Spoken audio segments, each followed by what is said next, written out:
रमज़ानुल मुबारक की ख़ास recipe, healthy recipe, मज़ेदार रेसिपी वो है जी क्रीम चाट। रमज़ानुल मुबारक में क्रीम चाट ना बनाएं, फ्रूट चाट ना बनाएं तो रमज़ान खाली खाली सा लगता है, अफ्तार फीकी फीकी सी लगती है। तो आज बहुत ही मज़ेदार सी छोटी सी रेसिपी लेके आए हम जी, वो है जी फ्रूट चाट, क्रीम चाट। तो आप इसको किस तरह से बना सकते हैं, हमारे साथ रहें। बिस्मिल्लाहिर्रहमानिर्रहीम, अस्सलाम वालेकुम, वेलकम टू निकी कुड़ी किचन। जी आया खुश आमदीद। उम्मीद है नाजरीन आप सब खैरियत में होंगे, खुश रहें, आबाद रहें, हंसते रहो तेवसते रहो और जी देखते रहें निकी कुड़ी किचन। तो आज बिल्कुल बजट फ्रेंडली रेसिपी है, वो है जी इफ्तार के लिए खास मशहूर क्रीम चाट रेसिपी। तो उसके लिए हमें फ्रूट चाहिए। आपको कोई भी अनोखे फ्रूट लाने की जरूरत नहीं है, मार्केट से घर में मौजूद फ्रूट जो है आप उनसे भी क्रीम चाट बना सकते हैं। हमने यहाँ पे बनाना ले लिए हैं, सेब ले लिए हैं, स्ट्रॉबेरी मौजूद है और यहाँ पे अनार मौजूद है। इसके अलावा हमने कोई भी अदर फ्रूट जो है वो नहीं लिया। साथ में जी मायोनीज, दही और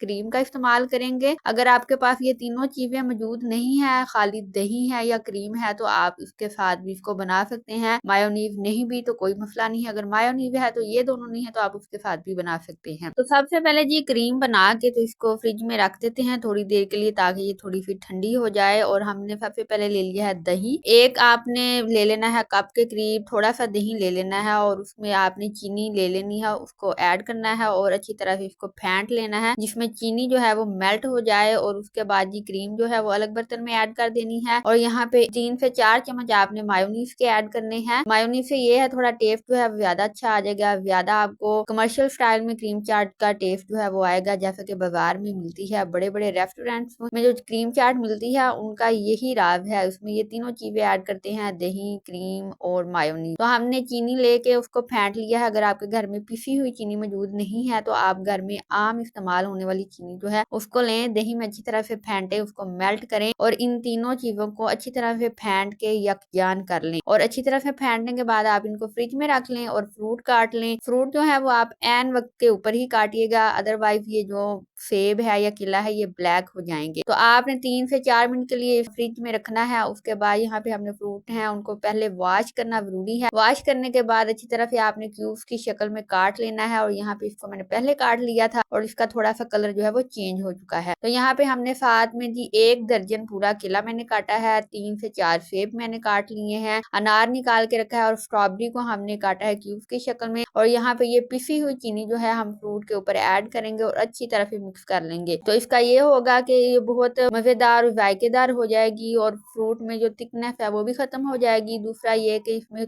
कोई भी पानी शानी जो है वो नहीं निकलेगा। तो आप चाहे जितनी मर्जी फ्रूट चाट जितने मर्जी दिन के लिए रख लें, स्टोर कर लें, तो इसमें से पानी जो है वो नहीं निकलेगा। अच्छी तरह से आपने पिसी हुई चीनी ऐड करनी है इसमें और फ्रूट में अच्छी तरह से चीनी को मिक्स कर लेना है। उसके बाद जी क्रीम जो आपने फेंट के मेल्ट करके रखी होगी उसको आपने फ्रिज से निकालना है, फ्रीजर से निकालना है और उसके ऊपर ऐड कर देना है। और यूं आपने मजेदार सी क्रीमी फ्रूट चाट जो है घर पे बना लेनी है, बिल्कुल रेस्टोरेंट स्टाइल में, बिल्कुल फ्रेश, बिल्कुल कमर्शियल। आपको ये रेसिपी जो है वो लगेगी जब आप इसको बनाएंगे, आपके छोटे बड़े सभी खाएंगे और खूब आपकी तारीफ करेंगे। अच्छी तरह से मिक्स हो गया तो हमने यहाँ पे 1 चुटकी के करीब काली मिर्च ऐड कर दी है। इसका भी बहुत अच्छा टेस्ट आता है, ये ऑप्शनल है, अगर आप चाहें तो इस्तेमाल कीजिएगा, अदरवाइज आप इसको स्किप भी कर सकते हैं। उसके बाद जी आपने ले लेने हैं नट्स, ड्राई फ्रूट ले लेने हैं जो जो आपको पसंद है या जो आपकी पहुंच में है। हमने यहाँ पे बादाम और किशमिश का इस्तेमाल किया है। यहाँ पे आपने बादाम ले लेने हैं, उनको ब्रीक काट लेना है 4 साइजेस में। और यहाँ पे हमने किशमिश जो है अच्छी तरह से धो के वो ऐड कर दी है। और यूं हमारी मजेदार क्रीमी चाट रेडी हो चुकी है। और आप अभी चैनल पे आए हैं तो चैनल को सब्सक्राइब कर दीजिएगा, बेल आइकन को प्रेस करना मत भूलिएगा। रेसिपी पसंद आई तो एक लाइक जरूर कर दीजिएगा, अपने दोस्तों बिलियों यारों से जरूर शेयर कीजिएगा। हमें दें इजाजत, हम मिलेंगे आपसे नई वीडियो में नई रेसिपी के साथ। आप इसको फ्रिज में रखे ठंडा करें और इसको अपनी अफ्तार पार्टी में अफ्तार में इंजॉय करें। अल्लाह हाफिज।